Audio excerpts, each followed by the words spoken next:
Hello? We should be here now. If we are, great. Hi, I'm Grace. I'm going to be playing some Dustforce. I'm probably going to be talking a whole bunch, and I'm probably going to be doing a few things that may not make a lot of sense as I'm doing them constantly, but I will explain it eventually, I promise.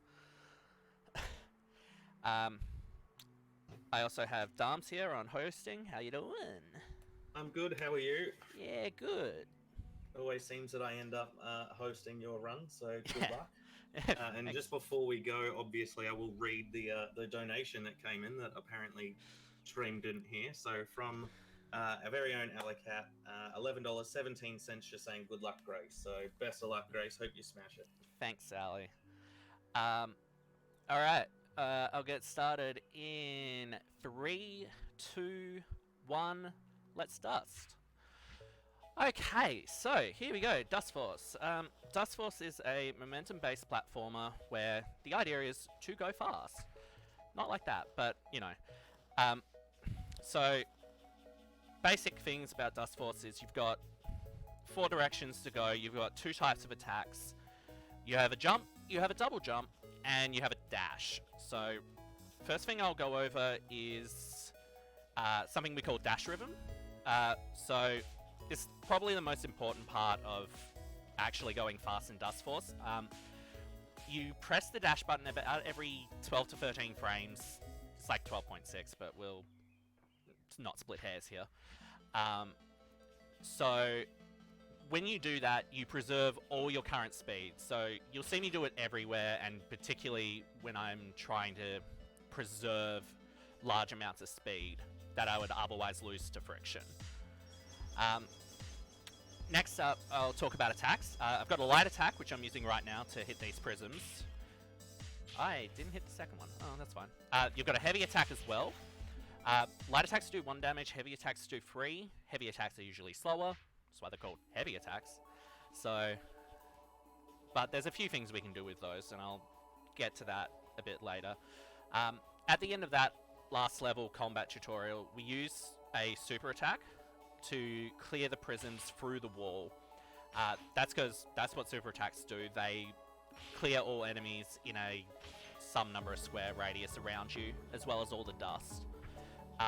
You need 100 dust to get a super, and some levels we need to route so that we actually get a super by some point in the level, so that we can complete it faster. In advanced tutorial there, you'll notice that I slam on slopes very hard. That's the main source of a lot of speed in this game, is using ramps to just get a lot of speed, and then you use your dash rhythm to preserve it, so then you can keep going fast. There's a few other things that you can get little bits of speed that, you know, little micro optimizations. It's worth noting, I kind of glossed over this in my explanation for combat, but basically each level has an end trigger, which is usually you have to clear a bunch of enemies or prisms, but they're basically enemies. We just want to do that as fast as possible in this category. Like, we don't care about the amount of dust we get. That's reserved for SS runs. So, you know, you're just going to see me go through the levels as fast as possible to reach the end triggers. Now that we're into the main nexus and into the first hub, the forest, you'll notice that I get to play as different characters other than Dustman, who was the blue character that I played in the tutorials. So, character I'm playing as currently is Dustgirl. She's functionally equivalent to Dustman in most capacities. There's a few little minor things, such as beginning to fall faster, some slightly less favorable friction, but they're functionally the same for the purposes of a speedrun. So for the most part, I'll just be picking Dustgirl because it saves a move on the character select screen. The other 2 characters are Dustworth and Dustkid. I'll talk about Dustworth because we use him quite a bit. So Dustworth is the green character, I should probably mention. Dustworth has larger jumps and wider attack hitboxes, but he falls slower and is just generally less capable of holding good boosts. But there are a lot of vertical levels, so that's when Dustworth is really good, so we use him for those levels. And there are a lot of those in this game, so you'll see him a bit. The last character is Dustkid, the purple character. Dustkid trades having good jump height. Like, Dustkid has the smallest jump height of all the characters, but she gets a second air charge to do another jump in the air or another dash in the air or whatever you want, really. We're going to see Dustkid now, actually. Not necessarily for the level that we're going into, but particularly for some Nexus movement that we're going to do after the level.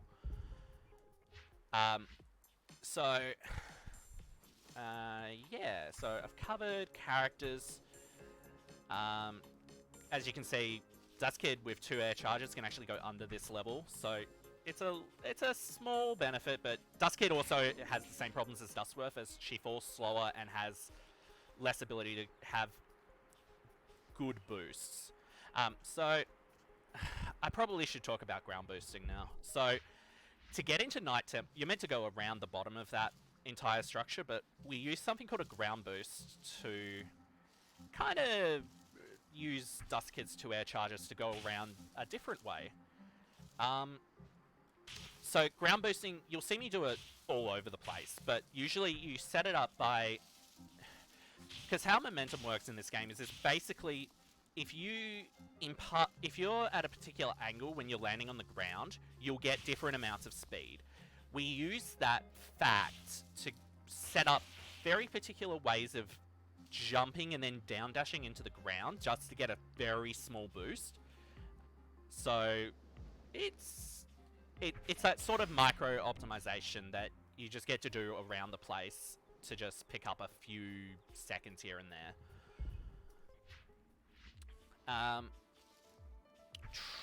What else do I have to talk about?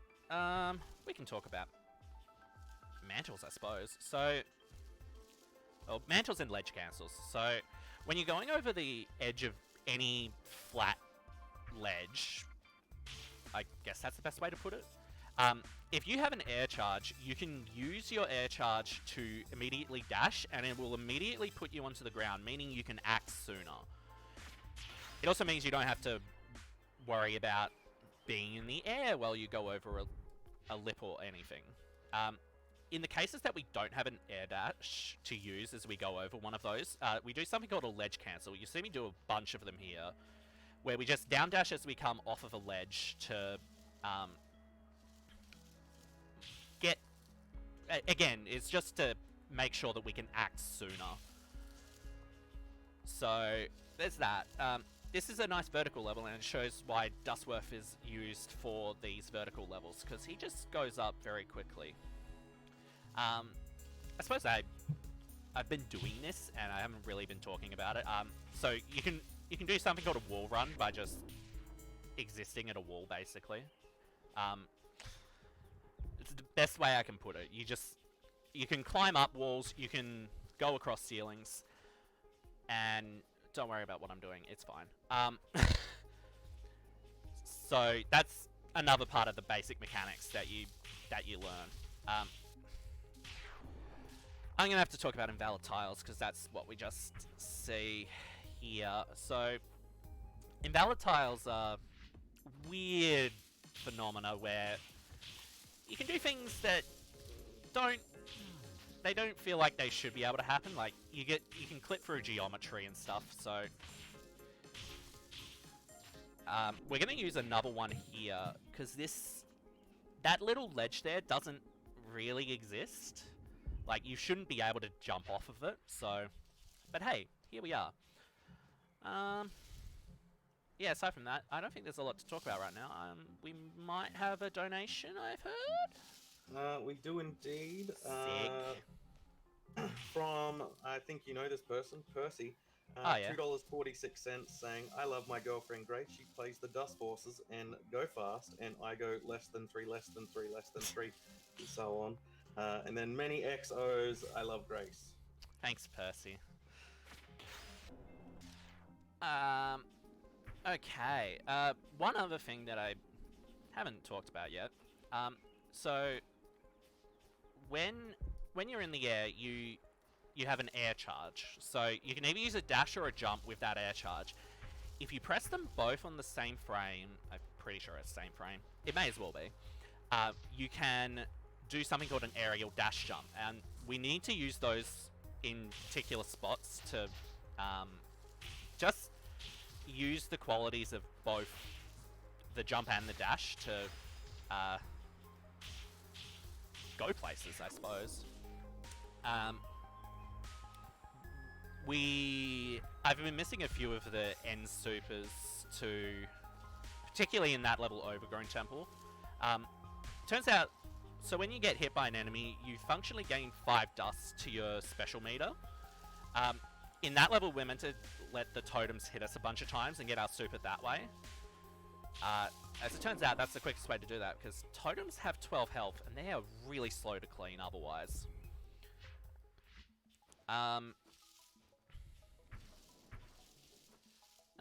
Also, we're just going to go over the top of this level, because it's faster than going down and around. Don't worry about it, it's fine.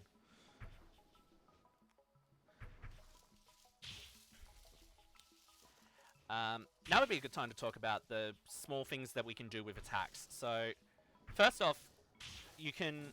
Oh, wow, I went straight past this wolf. It's fine. First off is you can clean dust with it without having to go over it, over the dust itself. The second thing is that with heavy attacks, you can dash out of the heavy attack, and it's what we call heavy cancelling. That's how we can do a lot of quick level ends, because otherwise we have to wait for our heavy end lag, I suppose we could call it, to finish, and that's very long. So we don't want to do that wherever we can. Ooh, here's a good time to talk about cycles and stuff. So there's no randomness in Dustforce. Everything is predetermined. Enemies on a cycle will start their cycle once you're within a certain range on the map that you're playing on. That was not necessary wording, but oh well. But if you, functionally, it means if you do the same thing every single time, you will get the exact same cycles every single time, and you should know where all the particular enemies or what have you are in the level. So we definitely need that fact in a few places. There's one level in particular in this hub, Mansion, which, by the way, we're in Mansion now. Time flies, hey. But yeah, there's a level coming up around the end of Mansion where the cycle is actually, like, you need to get to the cycle, otherwise you have to restart the level. It's faster to do so.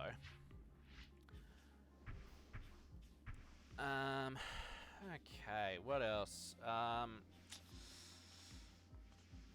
don't think there's really a load that I need to talk about right now. We're just mostly going fast-ish. So if you got anything that you need to interject with, we can do that. Absolutely. So I just want to say thank you to everyone for tuning in to Oz Speedruns and Fast 2020. Oz Speedruns is a group of Australian and New Zealand speedrunners who run different charity events throughout the year. Fast 2020 is raising money for the Royal Flying Doctors Service. These brave people provide 24-hour emergency medical and primary health care to anyone who works or travels in rural Australia. Covering a landmass of 7.69 million square kilometres, they provide emergency care no matter how remote the location. So a really great charity, guys. Make sure you get your donations in and check out the incentives that we do have available right throughout the marathon. Let me know, or whoever the host is at the time, know where you would like your donations to go to, and we can put them into the incentive tracker and hopefully make some games a bit funky or weird, get some potentially longer runs and make the entire marathon go a bit longer. There's all sorts of options, guys, so make sure you get those donations in. Yeah, it is a good cause. Like, most of us who live in Australia, well, that's all of us as it turns out, know that the Flying Doctor Service It's just one of those things that they teach you about, and you're like, that's really cool. Good on them. So yeah, get behind it. It is a good cause. It is super cool. Like, I live in Darwin, so when I came from down south up here, as you drive along the highway, sections of the highway are all of a sudden built differently, and you wonder why. And it's actually so that they have runways for the Royal Flying Doctors to land planes in case of emergency situations. So, as you can imagine, these sorts of things, cost a lot of money. So these guys really need your support. So definitely worth donating for. Alright, so in this level, Moon Temple, we're going to do our first Death Warp. Basically, as we're voiding out, we can use our character's body to tag a checkpoint further down the level. We need to go up and tag a different checkpoint first, because otherwise it just doesn't work. So that's why you see me go up there and then just fall all the way down. We do a few more of those. Few more? I don't remember how many we do off the top of my head, but it's enough. Oh, I didn't talk about this when I did Wild Den, but each hub has a combat level where the job, well, it's kind of true. The task is to just clear out all the enemies in whatever form you can. I missed the ground boost. Am I gonna miss the cycle? No, I'm good. So this is the cycle level that I mentioned a bit earlier. If you can't tag that lower right gargoyle with your heavy attack, you're just stuck. You don't want to go around. It takes too long, and it's just faster to reset there. Don't touch your browser. There's no music in this level. It's all fine. I can just imagine Nace hearing this and going, "Oh no, more tech issues!" Like sprinting at his computer. I did warn him that there was a level with no music. This is that level. I mean, okay, it's 1.5 levels. I told a little fib, but details. Yeah, so in this level, we just want to get a Supers, because the other thing about Dust Kid is her wall runs are... they cover less distance, so if we can avoid going up, that'd be great. So we use a super there to do that. There's a path through this level. We're going to mostly ignore the intended path and just kind of go around a bit. Don't worry about it, it's fine.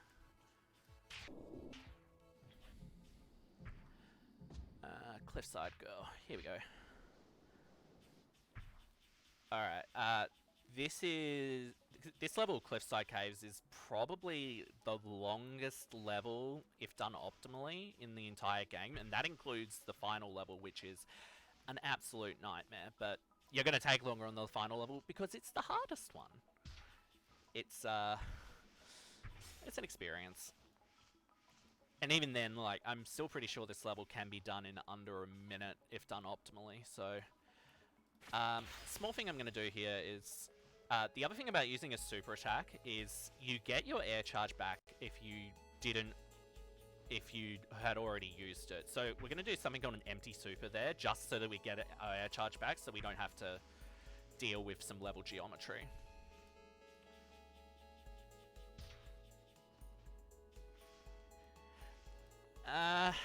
Yes and no, because it depends what paths you take through levels. Like, this one is pretty obvious. There's, like, one major path.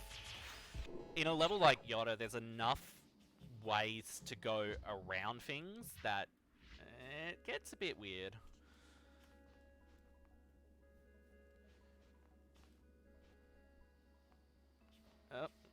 Yeah, we're going to go over the top of this level because there's a bunch of good boosting geometry up here, and the bottom of the level, the intended path, we don't want to.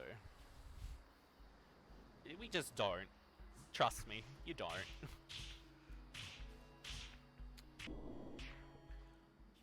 Alright.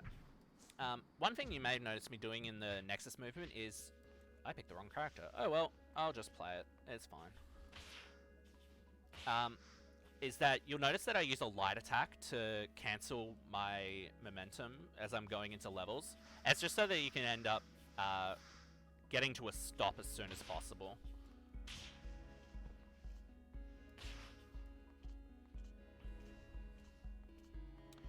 Books are also super annoying. If you don't do that section properly, you'll get hit by basically every book, and it is not fun. Don't... Books are jerks. Alright, everyone, you heard her. Ray said, don't read books. I guess. I guess.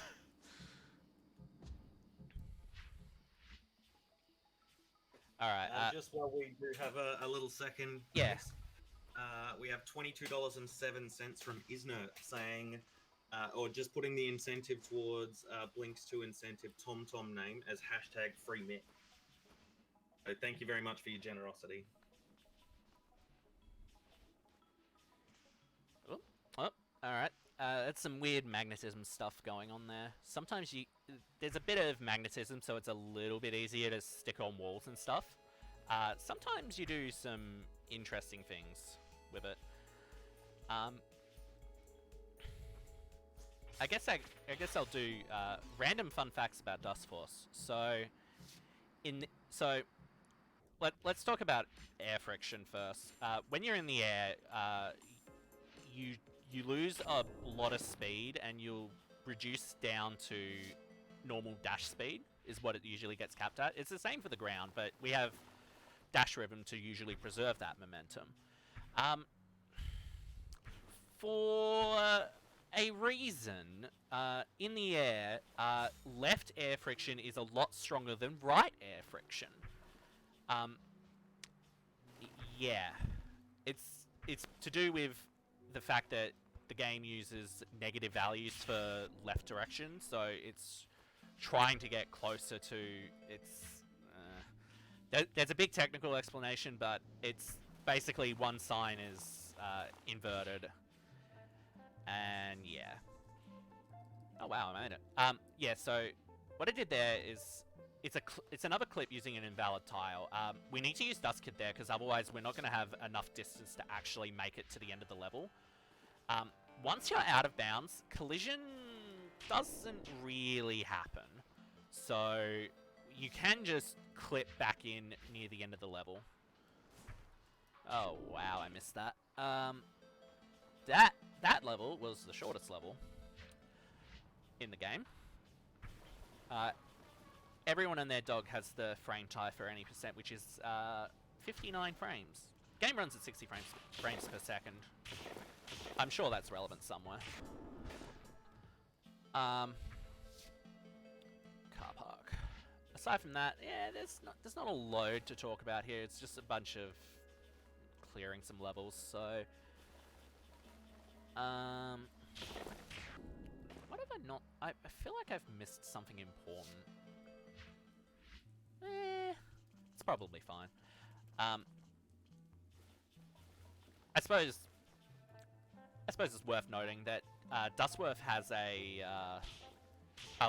longer wall climb than Dustman and Dustgirl, and much more than Dustkid, so that's another reason why he's really good in vertical levels.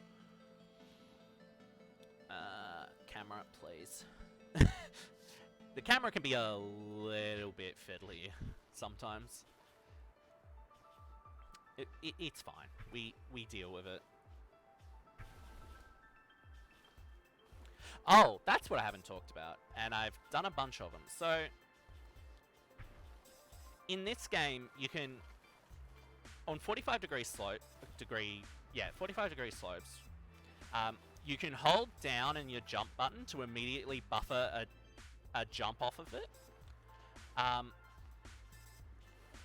As it turns out, it doesn't matter if there are spikes there. We call it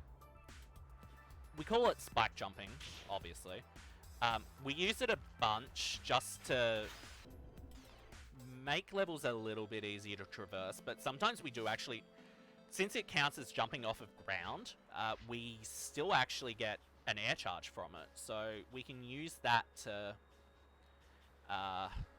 go through some levels. So yeah, we use a bunch of aerial dash jumps here with Dustworth to just get over all the spikes. You can do it with Dustman and Dustgirl, and it is very technically faster on this level, but it's much harder, so I opt to not do it for this run. Alright, so here's Clock Tower. No one likes Clock Tower.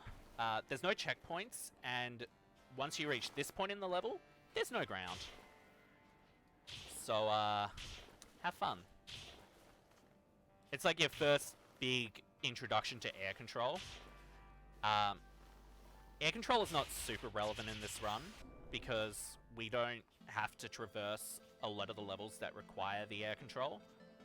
Like, we just kind of go around the air control problems. So,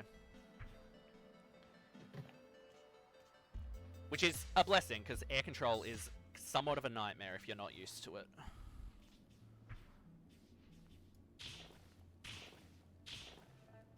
Do you mind if I interject briefly, Grace? Go for it. No worries. So just reminding people that next up we have Blinks 2 Masters of Time and Space, and we do have a couple of donation incentives for that game where we can name Time Sweeper and TomTom. So at the moment, Time Sweeper is looking like it's going to be named Squish at $22.46, and after that, Free Melee at $7.80. So if you do want to jump on the hashtag Free Melee to be Time Sweeper's name, get your donos towards that. And TomTom is currently at hashtag FreeMick3122, followed by Save Smash at another $7.80. So get your donations in if you do want the chance to be able to name one of the characters in the upcoming run. Yeah, the spikes do look a bit like candy corn. Hey, what I did in that level wasn't a spike jump near the end. It's something I don't know if we explicitly have a name for it, but it's basically like a spike stand. That particular geometry and the fact that it's like your right leg area on your sprite doesn't really have a hitbox. We used that fact earlier in the level as well to clip up onto a ledge. We're going to do it again in this level, probably. Yeah, we do. So you can do a few things that don't feel like they should be possible. Like this, we can just kind of clip up onto that ledge. You don't have to worry about it. It's fine. Plenty of actual spike jumps in this level because there's lots of that geometry. And that's not how you play the video game. Don't worry about it. We're here to have fun and chill. It's all good. But yeah, this level Hideout is notorious for casual playthroughs as being one of the hardest levels. There's a good reason for that, because a lot of people, when they're playing this game for the first time, will try to take it slow. It's actually easier if you just go for it, because of the way that the physics ends up working out. So there's your tip for Hideout if you're struggling with that level. Just go for it. You also get more attempts if you go fast and die a lot.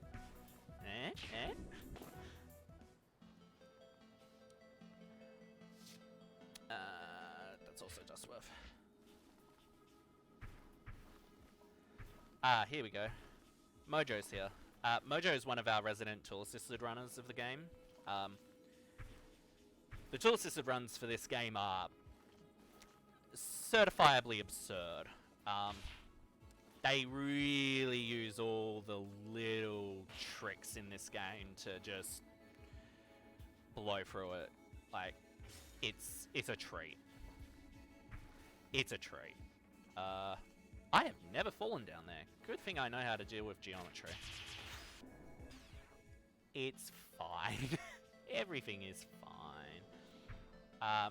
Oh, I don't think I mentioned, but that was City. We're done with that hub. And we're going to move into Lab now. So there's 4 main hubs in the main Nexus. Forest, mansion, city, and labs. There's 2 more like mini Nexus movements, the tutorials, which we did first, and the difficulties, which we're going to do immediately after we finish in lab. So, as it turns out, the difficulties are actually difficult. I know, it's wild. But as it turns out, there's a few of those levels where you can do a few things to just, not do them?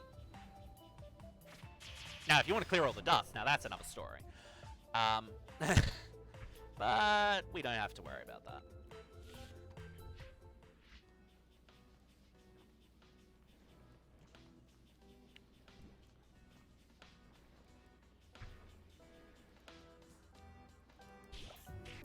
Solid ending, just missed the first heavy.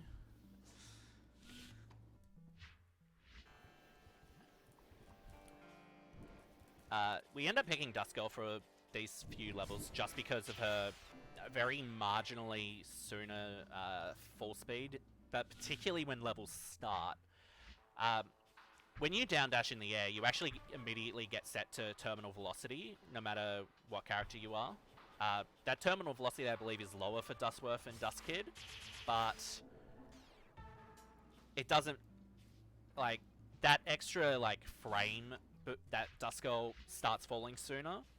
I also picked the wrong character here. It'll be fine. We'll make do. Does matter in levels like that. Usually any level where it, where you start falling, you'll just pick Dustgirl usually, because it's probably also a boosting level where Dustman and Dustgirl are at their best. Yeah, I'm behind this cycle. That's slightly unfortunate, but oh well. You can hit all the enemies there with the end super, but the cycle is a little bit weird sometimes.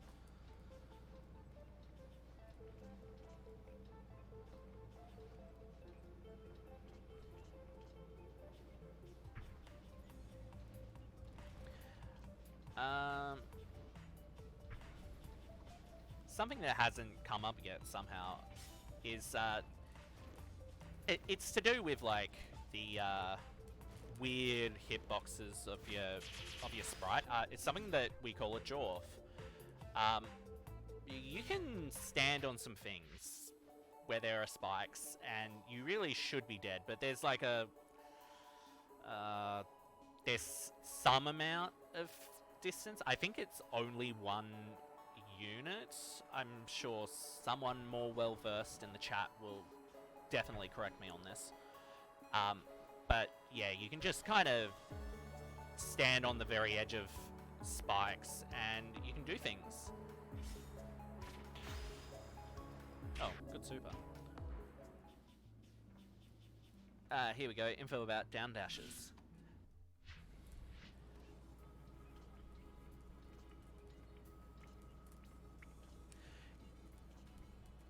Mojo knows what he's talking about. Tool-assisted runners, like, because a lot of this game is based around state changes and weird little physics things, so I would believe that you would end up in the fall state, because it does lock out certain actions depending on what state you're... Wow, I hit both of those. Yeah, that's some hitbox nonsense. It's fine. Don't worry about it. So here we've got Backup Shift, which is another infamous level in casual playthroughs. The game doesn't really tell you about something that we call hit rise. When you hit an enemy, you get a very slight vertical increase. In this section here, you're meant to manage that height as you go through them. We don't have to worry about the blobs, so we just spike jump through there. We use the roof just before it as a way to set it up consistently.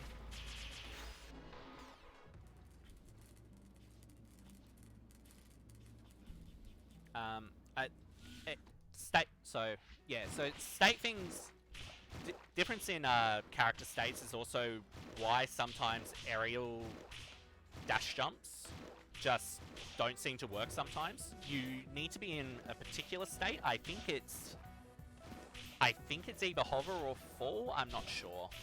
I'm not sure of the exact specifics, but it's definitely to do with states.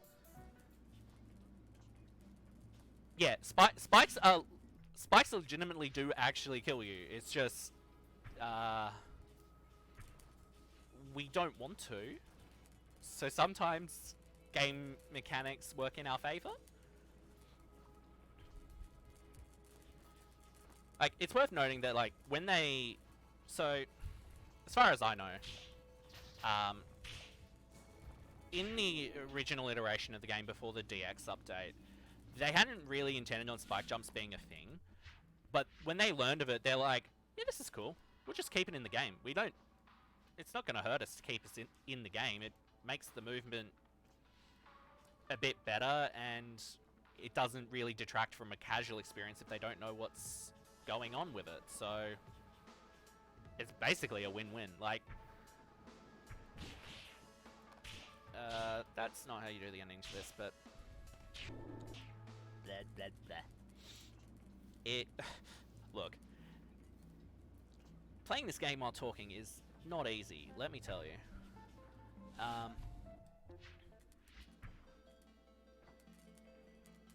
Alright, so we've got Core Temple. We're gonna... Fair warning, there's some more invalid tile nonsense going on here at the end. So, look out for that. No, I am not going to promote the upcoming Hitbox team's next game, because whenever I do, it gets delayed by another year. Year? Month? Don't remember.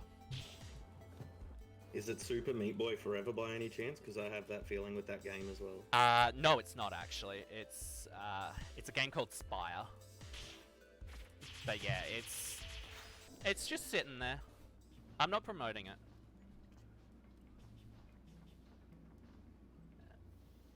So yeah, we use a few invalid tiles there to clip through some geometry. It's just a little bit faster. And we do a few spike jumps through what shouldn't be good, but we can get through that. It's fine.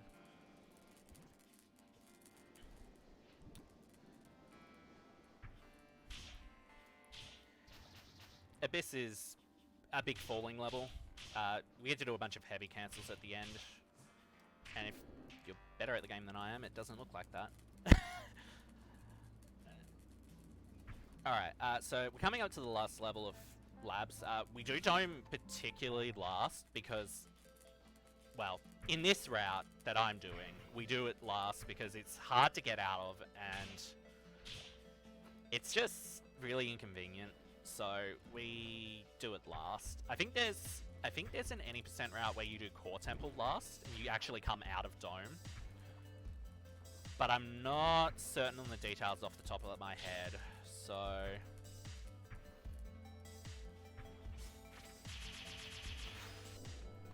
alright, I'm gonna do a quick mouse exit here, which I've never done before, but I remembered it existed today. Instead of having to go back to the Nexus, we can just use our mouse to click exit level, and it just puts us back out into the main hub, I guess we can call it. It's a little bit faster if you do it properly. Oh, nice. Got the Jorf. Yeah, that's a Jorf. It's usually very inconvenient when it happens. We need to set up a small ground boost there to get over to here without having to go through the bottom area, which is... As Dustworth, it is incredibly frustrating. Actually, no. No, Dustworth's okay, I think. Dustgirl, on the other hand, does not have a time due to that whole stuff about hover states and falling sooner. Her window to actually make the jumps underneath is significantly less. Okay, hopefully the spikes do not work today. We're going to do something called a Terror Drop. That's... Oh, look, there it is. You have about a 4-unit window to drop through that line of spikes. So, That's a thing you can do.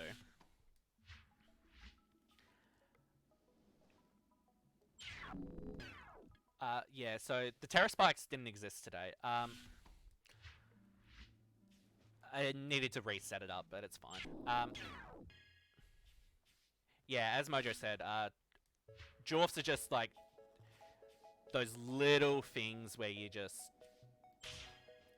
can just sit on the edge of things. It's usually not convenient because in a speedrun especially, like, you're just moving at enough speed that you'll actually, like, you get a land, you'll just land on it and then you'll just keep moving due to the way that momentum works.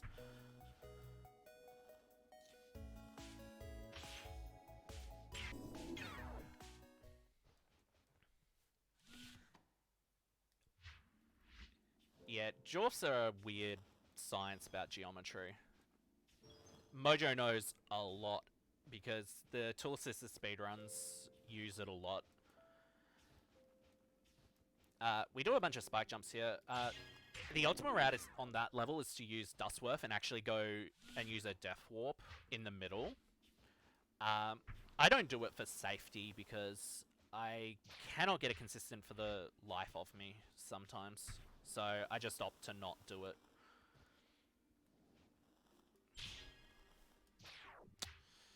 Oh, Zeta. So these are Zeta slopes, and they are a very interesting function of why, like, how momentum transfers between states. Dust Girl Zeta because it can.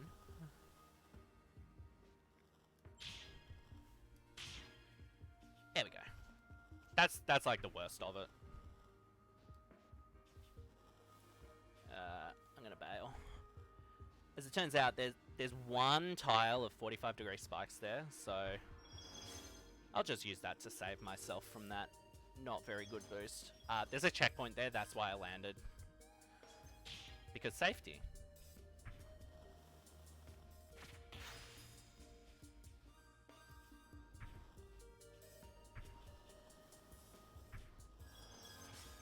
Got the good boost. Don't even have to super at the end. Alright, here we go. Here's Yoda. So, first up, we need to use some hitbox stuff to get over this wall with an aerial dash jump.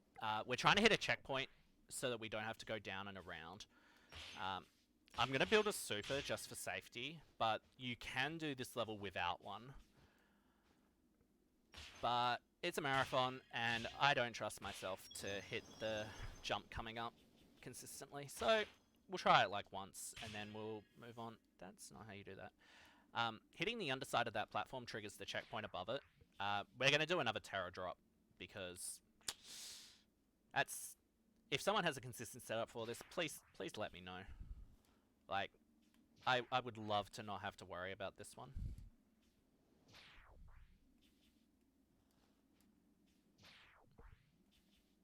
One day. Yeah, terrors can be fiddly. Here we go. Alright, we're down. So, let's try that again. So, if you don't hit the right point on this next spike jump, you'll land into the ceiling because Dustworth's jump height is so big. Like that. We'll go through it again. Alright. So, I'm just going to do it the easier way. Basically, you use a heavy to use a little bit of... okay. Just a little bit of the floating state after you hit something. That's also not how you do that. We use that in Core Temple on an enemy just to not have to get an air charge back. Oh, I hit it this time. And then I... oh, lordy. Alright. Ah, that's better. I'm just going to use the super. I've got it. Here we go. It's the Yoda Infinite. I keep hitting it now. We could go see... yeah, we're going to go see Gordon Freeman. Hi, Gordon. Bye. There's a checkpoint down there, and when you take the death from there, it just puts you at the next checkpoint. You can go... you can see a small gap where I'm just going over. You can actually jump into there from underneath after you've clipped. But I don't feel like doing that right now, so...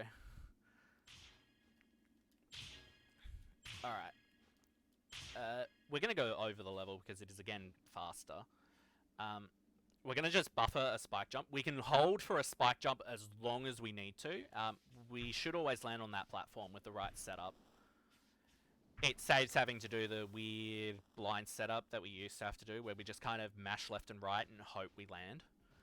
It was an experience, that's for sure. Alright. The music has now started. If I am bad and I die, the music will stop because I didn't hit the music trigger precisely on my way through to the checkpoint. So, but it should be good. I do believe we have made it. Time in now? Oh wait, no, now. Hooray, I know how to hit things. Alright, cool. We have finished the run. Great run, Grace. Well done. Thanks. There's some GGs in chat. So, there's a bunch of other technical explanations. I've just linked a paste bit in chat if you're like really interested in like all the real nitty gritty. But yeah, aside from that, if you're interested in playing this game, please do. Please stick with it. It is going to be frustrating at first, but it is rewarding once you learn how the game works. I promise. The game does a good job of making the overworld movement relevant to the level you're about to play, so you'll get there. Anyway, so that's it from me. Stick around, we got more runs, and yeah. Excellent. Thank you very much, Grace. Next